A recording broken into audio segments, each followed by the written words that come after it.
दोस्तों इन शेरे के पसंद कयो आहे मुंहिंजे दोस्तनि जेके लाड़काणे जा वेठल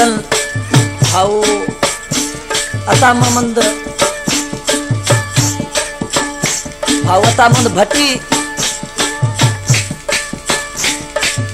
कंबर खां गदा हुसैन चांडे इन बोल के पसंद कयो। ये जो मां शेरो चवां पियो दोस्तों ये मना बलोछा वधी माइटा बाग फरमाश करा अदा वजीर अली जेला शुनोकी आजाद बिराका है अल्लाह तरा आजाद करा ऐ थरा मुर्शिद दुआएं दोस्त दुआएं थलुखा रोशा कदे न गिंदा आजाद बिराका नी मैं फरमाश न तो मैं फरमाशाम सेरा भला ने बुधाइना इन मल जो ही मुसेरो चवा पियो मां पंजे पुट आशिक हुसैन के नाले सां ऐ मुझो भाइटियो अली नवाज अली जो मुझे भा मुख्तियार पुट ऐ मुझे भा गुलशन चांडे वो पुट फरमान अली जो मुझो भाइटियो फरमान अली सुबाने सुबुह जो सोनल हार पाई दो ज़मींदार सदाई दो सुबाने सुबुह जो आशिक हार पाई दो ज़मींदार सदाई दो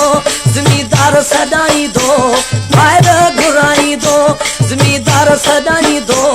बाहर घुराई दो सुबाने सुबुह जो फरमान अली हार पाई दो सही ज़मींदार सदाई दो सुबाने सुबुह जो अली नवाज हार पाई दो ज़मींदार सदाई दो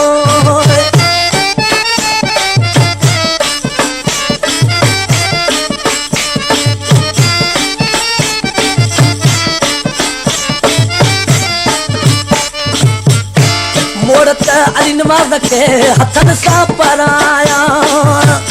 भगत फरमान अली के हथन सा पराया भगत आशिक के हथन सा पराया सुबाने सुबुह जो सोनल हार पाई दो ज़मींदार सदाई दो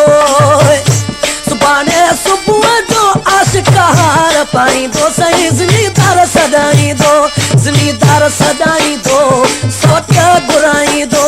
ज़मींदार सदाई दो पंहिंजा मामा घुराई दो सुबाने सुबुह जो फरमान अली हार पाई दो सही ज़मींदार सदाई दो सुबाने सुबुह जो अली नवाज हार पाई दो ज़मींदार सदाई दो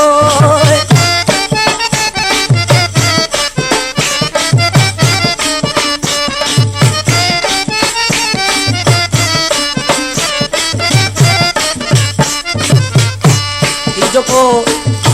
मां पंजे भाटे अली नवाज जो शेरो पियो गाया ही मुझो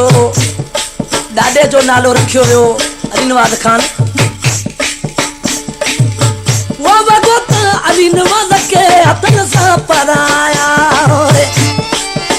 वो मुठूत फरमान अली के हथन सां पराया सुबाने सुबुह